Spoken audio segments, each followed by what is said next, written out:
ناظرین اکرام السلام علیکم۔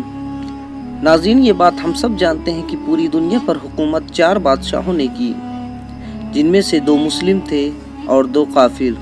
آج کی ویڈیو میں ہم جانیں گے پوری دنیا پر حکومت کرنے والے مسلم بادشاہ حضرت سلیمان بن داؤد علیہ السلام کے بارے میں۔ آپ علیہ السلام اللہ کے نبی تھے۔ آپ کی حکومت انسانوں کے ساتھ ساتھ جناتوں، پرندوں اور ہواؤں پر تھی۔ اللہ رب العزت نے آپ کو افریدی قوت، علاوت حرب، سپا و لشکر، جن و انس کی جماعت، پرندے چوپائے، وحشی جانور، شیاطین، علم و فہم اور مخلوق کی منفی باتوں سے آگاہی اور ان کے تابع دار وغیرہ سب کچھ اللہ تعالیٰ نے حضرت سلیمان علیہ السلام کو عطا کیا تھا۔ اللہ رب العزت نے حضرت سلیمان علیہ السلام کو حضرت داؤد علیہ السلام کا وارث بنایا، لیکن علماء کے نزدیک یہ جائیداد اور مال کی وراثت نہیں، بلکہ بادشاہت کے ساتھ ساتھ آپ نبوت کے بھی وارث ٹھہرے۔ یہ بات قرآن مجید سے ثابت ہے کہ حضرت سلیمان علیہ السلام نے اللہ رب العزت سے یہ دعا فرمائی کہ اے میرے اللہ، مجھے ایسی بادشاہی عطا فرما جو نہ تو نے مجھ سے پہلے کسی کو دی ہو اور نہ میرے بعد کسی کے حصے میں آ سکے۔ اللہ رب العزت نے آپ کی یہ دعا قبول فرمائی۔ اللہ فرماتے ہیں، ہم نے ہوا کو سلیمان کے تابع کر دیا۔ سورہ سبا میں یہ بات ثابت ہے کہ اللہ نے جنوں کو بھی آپ کے ماتحت کر دیا تھا، جیسا کہ ارشاد ہے، جو کچھ بھی سلیمان چاہتے جنات وہ تیار کر دیتے۔ مثال کے طور پر مجسمے، پیالے جیسے حوض اور چولہوں پر جمے ہوئے دیگ۔ تو یہ اہل داؤد، اس کے بدلے میں نیک عمل کرو اور شکر گزار بنو۔ دوستو، اللہ رب العزت نے حضرت سلیمان علیہ السلام کی دعا قبول فرمائی اور انہیں ایسی سلطنت سے نوازا جس کی مثال ممکن نہیں۔ ہوا کو آپ کے تابع کر دیا گیا اور آپ جہاں چاہتے وہ آپ کے تخت کو اڑا کے پہنچا دیتی، جبکہ جنات بھی آپ کے ہر حکم کو بجا لانے کے سزادار تھے، جن میں نہ صرف زمین میں کام کرنے والے بلکہ سمندر میں کام کرنے والے جن بھی تھے، جن کو اللہ نے مکمل طور پہ آپ کو اختیار دے دیا تھا۔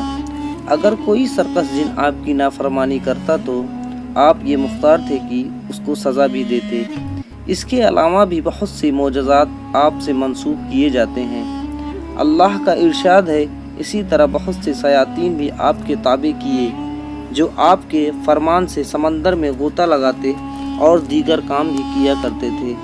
بے شک ان کے نگہبان ہم ہی تھے، اور اللہ کا ارشاد ہے، ہم نے تیز ہوا کو سلیمان کے لیے مسخر کر دیا، جو ان کے حکم سے زمین کی طرف چلتی جہاں ہم نے برکتیں رکھی ہیں۔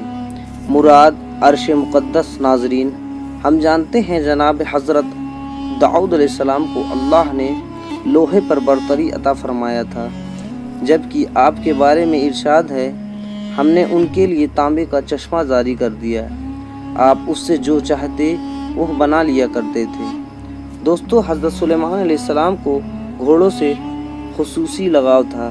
ایک روایت کے مطابق آپ کے پاس 20,000 سے زیادہ اعلیٰ نسل کے گھوڑے موجود تھے، جن کے ساتھ دن کا کچھ ضرور حصہ گزارتے تھے۔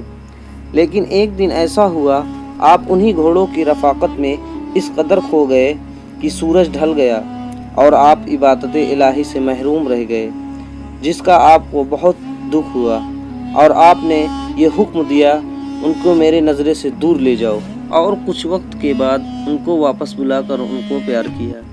بخاری شریف کی حدیث میں ہے کہ ایک دفعہ سلیمان علیہ السلام نے یہ فیصلہ کیا کہ آج کی رات وہ اپنی بیویوں کے ساتھ گزاریں گے، جس کے بدلے ان کی ہر بیوی سے ایک لڑکا پیدا ہوگا جو کہ بڑا ہو کر مجاہد بنے گا۔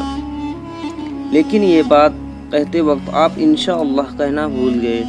چنانچہ اس رات کے بعد آپ کے صرف ایک بیوی سے مردہ بچہ پیدا ہوا، جس کے بعد آپ نے اس غلطی کا اللہ سے معافی مانگی۔